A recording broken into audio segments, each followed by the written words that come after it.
Hello and welcome to Impact the Borough, the podcast from the Greensboro Chamber of Commerce. I'm Brent Christensen, President and CEO of the Chamber.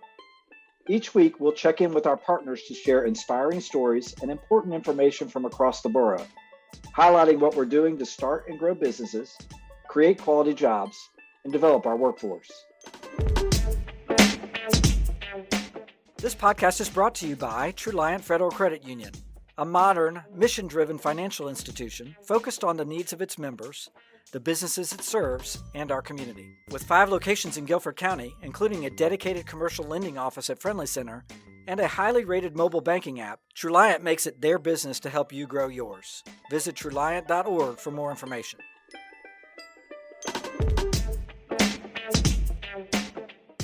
Welcome to today's podcast. Today's Impact the Borough podcast has 2 local living legends, if you will, with us today. I'm going to let them both introduce themselves, and you'll soon find out why we have both of them joining us. So let me let them introduce themselves first, and then we'll get on to why we're talking to both of them today. So, Jim, would you introduce yourself first? I know you typically need no introduction, but we'd love to have you introduce yourself. Yes, I'm Jim Melvin, and I'm with the Joseph M. Bryan Foundation, and have been since its inception in 1995. 1995, great. Jim, thank you for joining us today. Mr. Baker, how about you?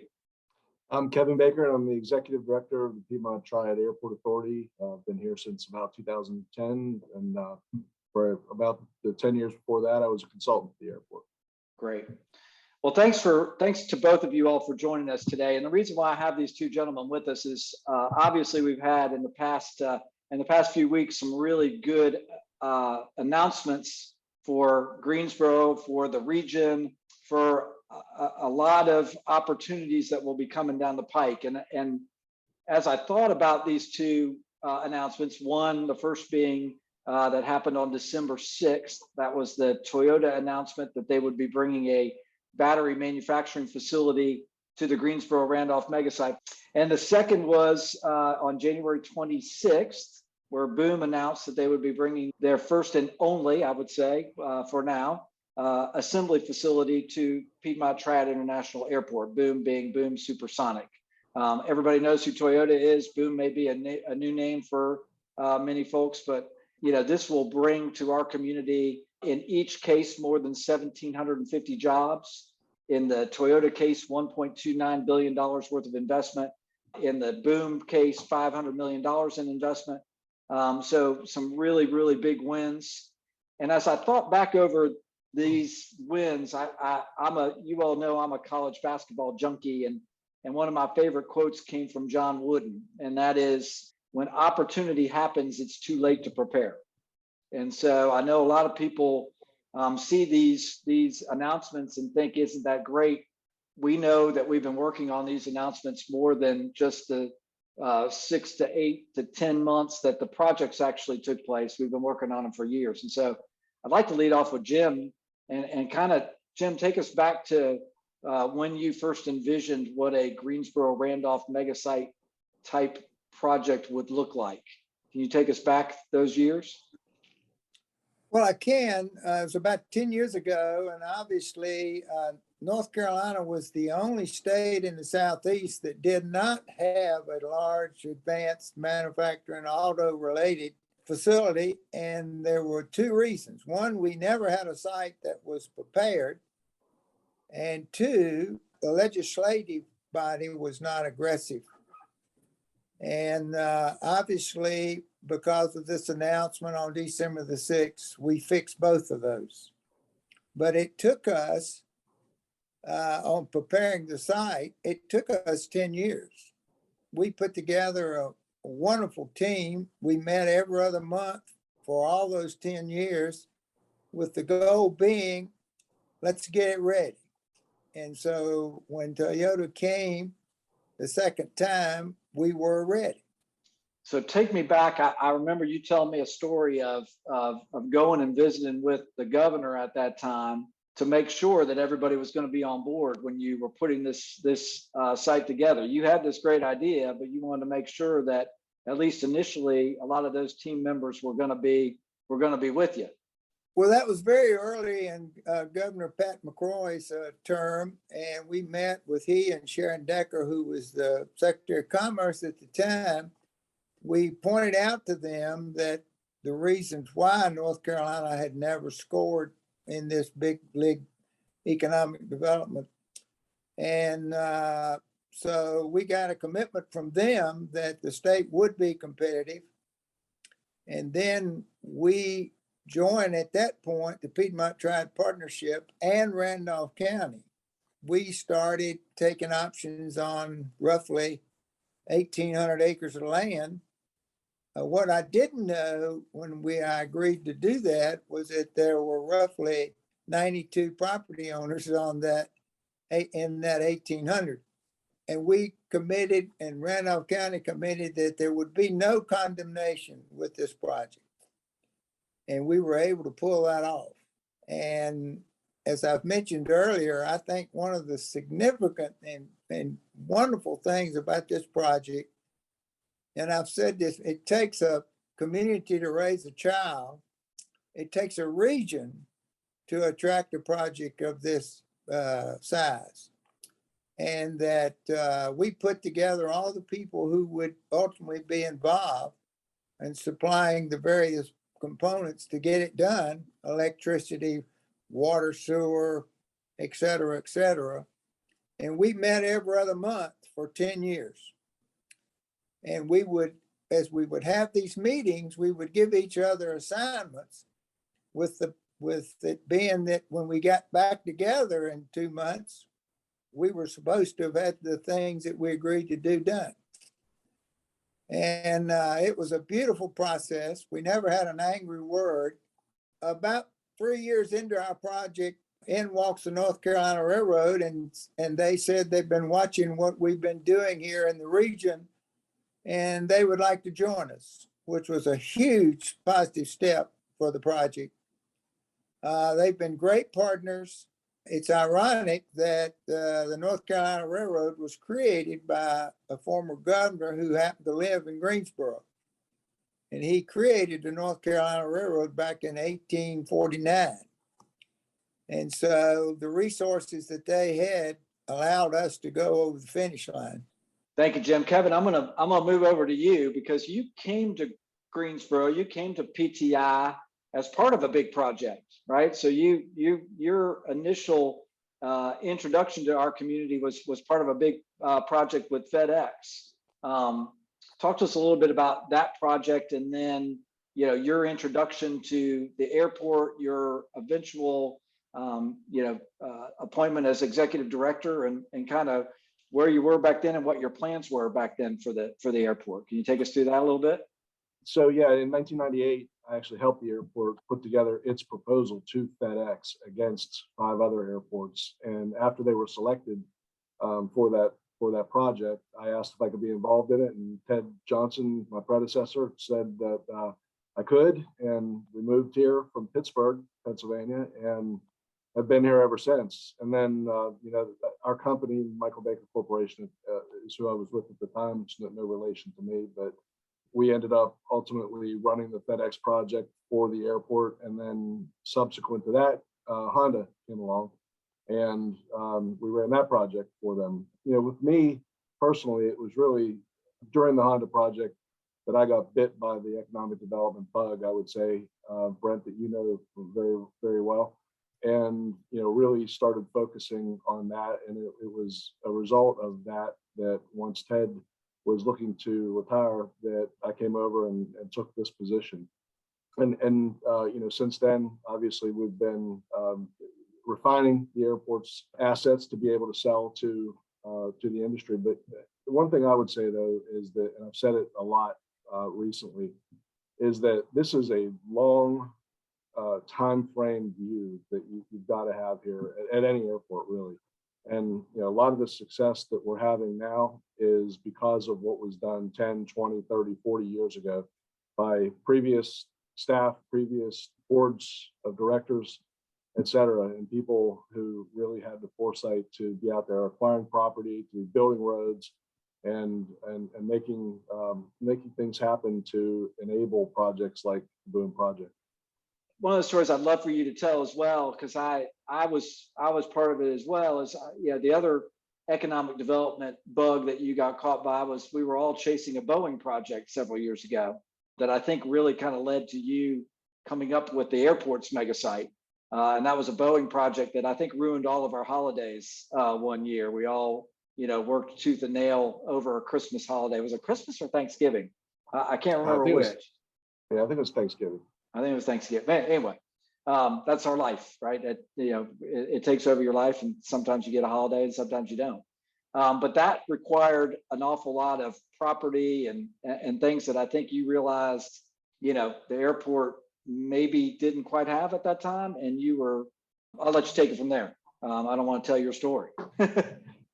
Yeah, a lot of the story really centers around the fact that we had heard that we were going to be out of the running, and Henry Isaacson, who was the chairman of the authority at the time, and I were over in London for the air show that they have in London every other year.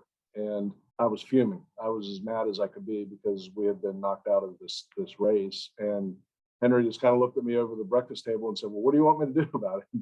And I said, well, I don't know. We need to do something. And we ended up getting with Secretary of Commerce at the time that same evening, and convinced them to find a way to help us get back into the running. Because the reason why we had ostensibly been kicked out was that supposedly folks thought we wouldn't be able to make the schedule that they needed, which was to have this in place in about 3 years, mainly because of the fact that the Interstate 73 would have had to have been built and our bridge would have had to have been built. And through that evening and a few follow-on things, we ended up getting back into play on that project. But ultimately, it went to Charleston at the end of the day. But what happened after that is really most important, because Mike Fox decided at that point that we needed to still move ahead with 73, move ahead with our bridge, so that whenever the next project would come along, that would be ready. And really, that was the beginning of for the next 10 years, parallel to the experience that Jim just talked about. We set about making sure that we could always say yes. That's my phrase for it, is I always want to be able to say yes. So that, meaning whenever any company comes along and they say they need 100 acres, 200 acres, have to be next to a runway, next to an interstate. They need it graded. They want the utilities all there, no environmental issues, and they want it next Friday. And if you're not ready to say yes, we can do that. We can name that tune. Then you lose. That's just the bottom line. They go somewhere else. The state loses, the region loses, the airport loses. And so, we set about a plan at that point that we called the Big Ask, because of the amount of money that we were going to need to make this all happen, and the effort that was going to be involved, and just started implementing it. And just like Jim's description, for about that last 10-year period, we've been getting places ready on the airport for those kind of companies, and now we're starting to reap the benefits.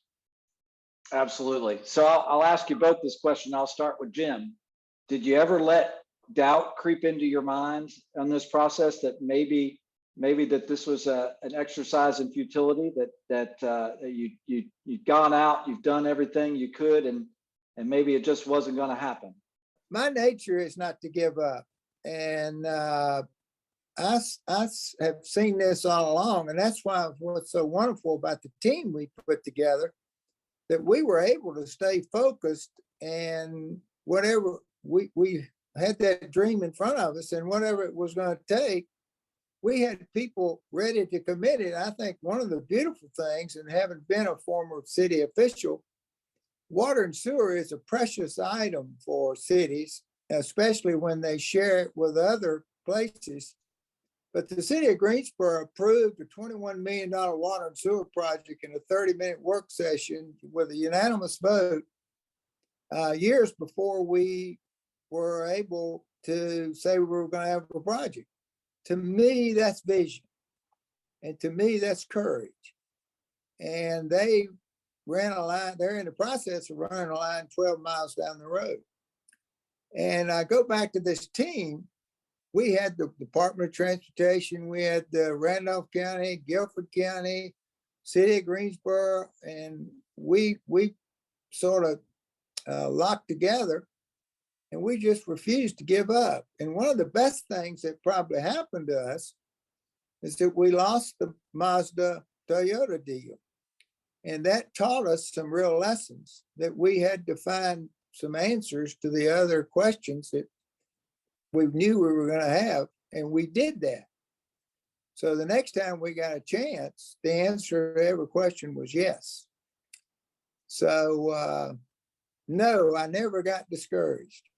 Well, that's good. And I say that having had to have been the one to have the responsibility of walking in and telling you a few years ago that we were not going to get the Mazda Toyota deal, that was going to go somewhere else. That was not a fun responsibility to have. But I think you're exactly right. I think that, and I told somebody this the other day, the fact that we lost that project, but talked to the officials, learned what they saw as any sort of deficiencies that we might have on the site, and then went about knocking those off, item by item, and checking in with them every 6 months saying, hey, we just did this and we just did this, I think was big towards us getting this project this time. Because they had that relationship with that state of Alabama because they had an engine plant there. The first time around they had that relationship. They didn't really have a relationship with us, but we developed it over that project timeline. And I think that paid off dividends this time as well, our relationship with the company, don't you? Absolutely. And that the fact that we were able to have everybody had been together all these 10 years, I think that had to impress the company, because they weren't working with a single developer or a single community, so they had to see that this was an unbelievable team. And I think that helped us. Absolutely. Now, Kevin, I didn't have to come to you and tell you that we'd lost a project.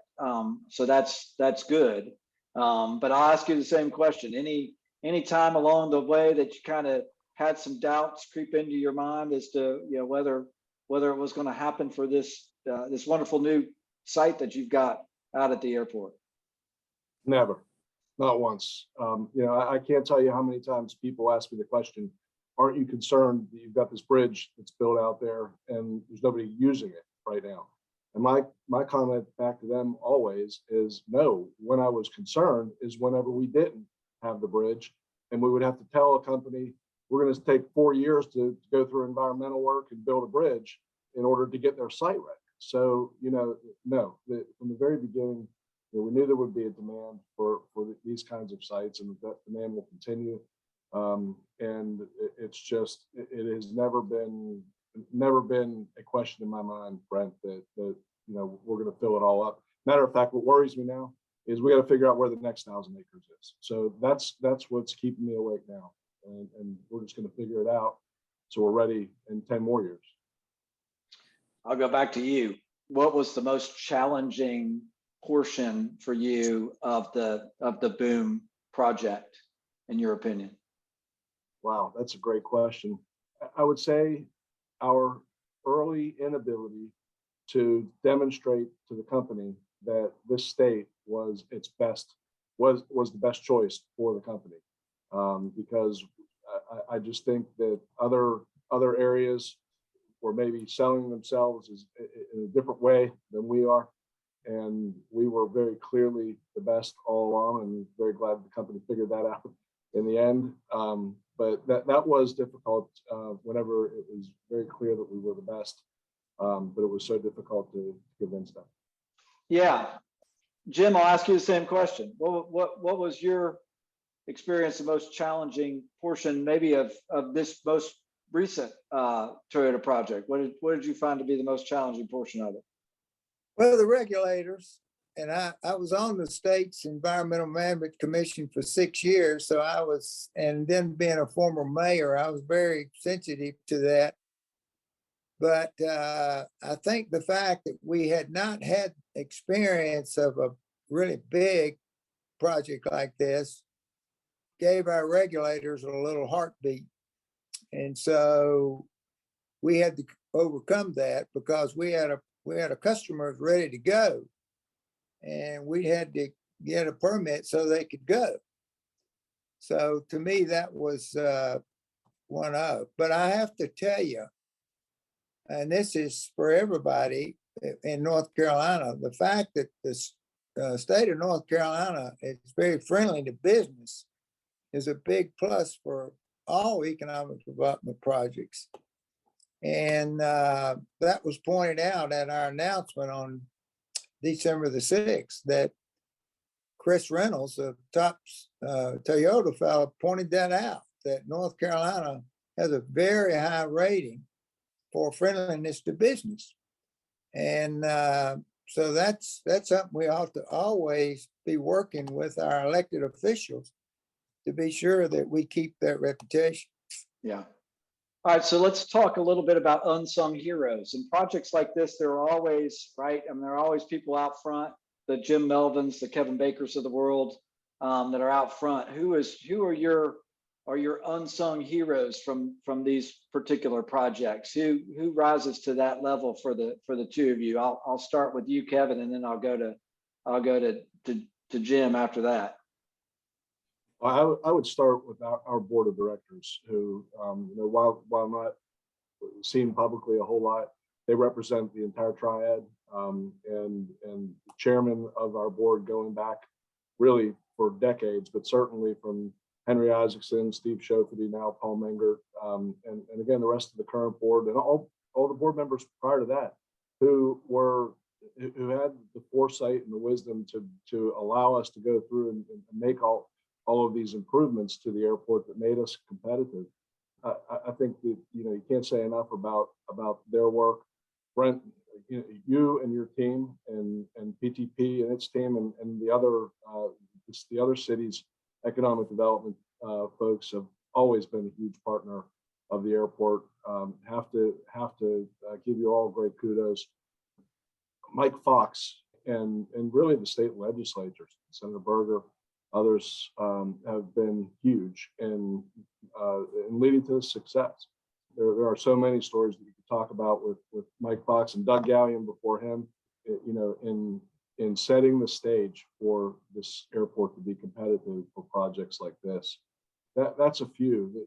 I would also add one more, the entire staff here, because we've got just an amazing staff of people, and Alex Rosser, who is our COO, is really behind the scenes doing an awful lot of this work, and we couldn't do it without him and the rest of the staff. Yeah, I would say also an unsung hero is whoever made that big picture that hangs of the site in your boardroom, that we put the boom officials so they could just look at that at the picture of the piece of property that would house them. I don't know who that was, but they did a heck of a job. Alex and Matthews Mobile Media. Love it. I don't think many people know that story, but I mean, there is a giant picture of the airport, and it focuses in on the industrial site, and you just put the client in seats facing it, so they may not hear everything you say, but you make sure that they start dreaming about their site on that piece of property, no doubt about it. All right, Jim, your turn. Who are the unsung heroes of the Toyota battery facility for you? Well, you've got to put Darrell Fry, chairman of the Randolph County Commission, very high, if not at the top of the list, because he's an elected official, and he bought in early and convinced his board that they ought to commit at least $10 million to acquire property.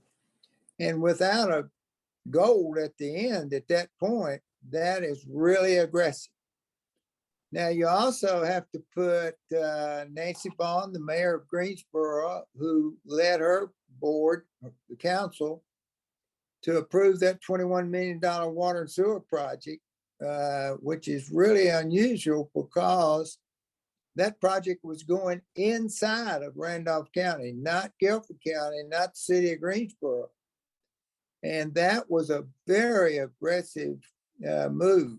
And so both of them, being elected officials, deserve a real slap on the back. Yeah. Let me add a couple of my own. David Ramsey was our executive vice president for economic development here for many years, and left us to go to work for Landmark Builders, and probably is at times during the process had some envy that he wasn't back down in the trenches with us, but he laid a lot of groundwork for this. He was a huge part, obviously, of the Toyota Mazda deal, and a lot of work at the airport as well. And of course, Marvin Price, who then came on to join us after he left, were big parts of these two projects. All right, so let me see if I can take us out here. What did you all do personally to celebrate these wins? I'm not talking about what did you do the night of the announcement when you went home? What was the celebration? Kevin, what was your celebration the night of the announcement? You went home and said, yes, we finally did this. What did you allow yourself to do? Well, Brent, unfortunately, the night of the announcement, I had some other personal stuff going on that I think you're aware of that led to no celebration. We'll put it that way. But when I actually first found out about the company had selected us, we were actually in Hilton Head over the Thanksgiving holiday, and we as soon as I got that message, I actually just started smiling, and my daughter looked at me and she said, what are you smiling at? Why are you smiling? And I told them, they kind of knew what was going on, and I told them what was coming, and they just, especially her, she was bouncing up and down, screaming, and we just had a good old time in Hilton Head.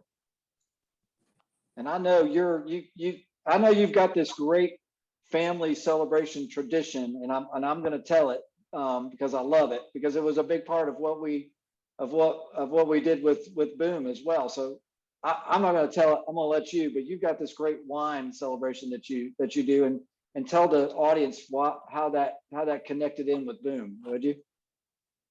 Yeah. Well, anytime we have a special occasion going on, we'll get a special occasion bottle of wine, and all those who are in attendance will sign the bottle of wine with a grease pen that you can use on glass.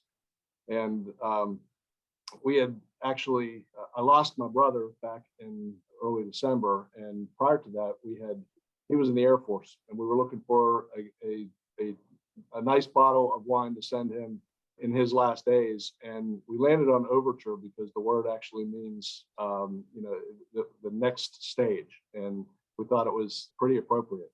So we sent some of that over to him, and had a family celebration over Zoom. Nobody was able to travel at the time, but it was a very special moment. And also, then we've had some of that with the company. When they were visiting, we were here at the O. Henry, and wouldn't you know, they had Overture in their wine cellar, which was great. And we were able to tell them the story of this, and they all signed it. And that bottle is in my basement right now. Really cool. Really cool. Jim, how about you? How did you let yourself celebrate? I know you don't eat dessert, so did you eat a bowl of ice cream, or what did you let yourself do to celebrate? I got to tell you, I was so tired, I went home, went to bed. And the truth of the matter is, even though we've had the wonderful announcement, we can't truly celebrate until we get these permits locked up and there's dirt being moved. Then I'm dedicated to having a celebration banquet for everybody that was involved with this project, because I think it is so unique, and there were so many stars. And the stars, the marketing team we had, Brent, of you and Kevin Franklin and Anna Lee Moore of the railroad, I think that was the best marketing team that's ever run the front for a project. And the three of y'all just had a wonderful relationship. But if you look out at the rest of our team, everybody had a wonderful, they trusted one another. There was never an unkind word. And we're talking about big stuff. We've got a little celebrating to do yet. And I know you have with your annual meeting coming up. But I got to tell you, winning sure beats losing. That's for sure. And the day you came in and told us, we were in the process buying $9 million more worth of property. That's why that hurt a little special, but it's good to have all of that done. And somebody needs to document some of this because it is such a beautiful story that involves so many people, and positively it involves so many people, bringing one of the best corporate names in the world to your area.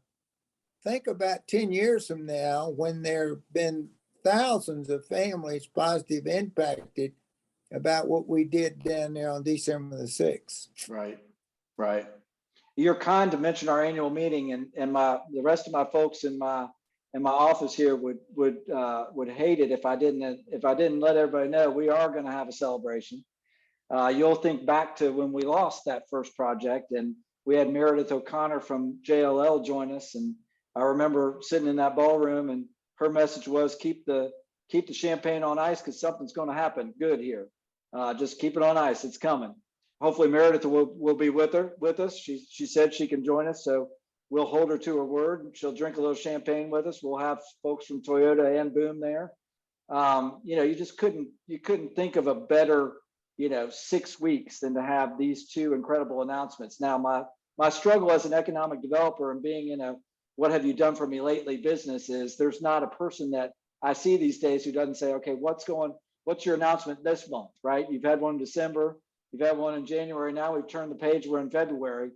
What you don't want to say is, these are two monumental projects. And, to your point, Jim, I think I'm the same way. We will truly celebrate at the grand opening of these projects, right? I mean, what we're after is getting somebody a first job, a new job, a career, a better job, and to be able to see those people in those facilities working and realizing that opportunity is where you really get the satisfaction. And we're now post announcement. It's time for us to perform. It's time for airport, Megasite, communities, workforce, all of that's got to perform. All of that's got to make sure that these two companies get what they need. And quite frankly, not just these companies, but companies throughout our community.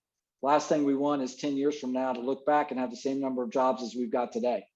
And so that's a lot of work still to be done. And so, yes, we pause and celebrate and maybe drink a little champagne, but also rededicate ourselves to making sure all this happens. Next week, Boom will be back meeting with Kevin. I know you'll be talking to them about, building their building and getting underway and getting that done.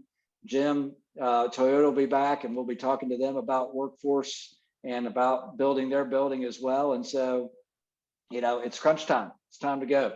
But I can tell you, as you said, Jim, and I think, there was a character in Bull Durham who said it just as well as you do, winning's a lot better than losing. And y'all are exactly right. Winning's a lot better than losing. This has really thrust our community and our region into the spotlight nationally and internationally around transportation technology. And I think that's going to reap a lot of rewards for many years to come, decades to come. And it is indebted to you two gentlemen, to your committing to a vision and being unwavering in that commitment and being able to reap the benefits now. Like I said, the age-old saying from John Wooden, when opportunity presents itself, it's too late to prepare. And I know there have been a lot of folks who have maybe crept in and said, you guys are crazy. This is never going to happen. But she held firm. And I want to be the first, not the first, certainly not the first, but I certainly want to thank you all. Thank you both for your commitment. And I'm looking forward to the time when we can cut those ribbons on those facilities. And certainly looking forward to driving a Toyota with one of those locally made batteries in it, and perhaps getting in one of those supersonic jets made by Boom and going somewhere cool. That'll be really fun as well. But one of the things, and I know you need to close, but one of the things that I would think that what this has done, it has shown as a region, we're ready. And if you look at the thoroughfare system that we have, and Kevin, especially to your airport. It used to take us forever to get to the airport. Now that you can get to there in minutes. And think about 12 miles of water and sewer going south of Greensboro, open thousands of acres that something positive can happen to. And all that's been done. This is not something that we have to hope and count on. And by the way, if you'd have had to tell those folks about your bridge, Kevin, they would have kept on flying. But that bridge was there. And a lot of people didn't understand why it was there. And we need to mention Tom Osborne, who built that Metro sewer plant. We opened it in 1981, but without that sewer treatment plant, we wouldn't have been able to attract Toyota, because we've got the capacity, excess capacity to look to the future on that kind of thing. So that's important. Greensboro and the region, the Triad, Piedmont Triad is ready. It's really ready. Kevin, do you want to sum up with something? What's next for Kevin Baker? What's next out there at the airport? Well, I think I'd say, just like Paul Menger, our chairman, said it at the boom announcement, that buckle up. This is just the first. We got plenty of room left to go. So we'll see what comes next. I appreciate it. Gentlemen, thank you for joining me today. Thanks for joining the Impact the Borough podcast.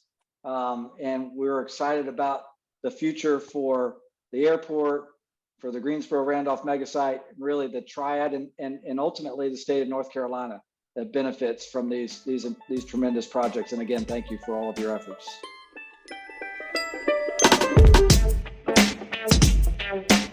Make sure to subscribe so you get new episodes delivered to your device each week.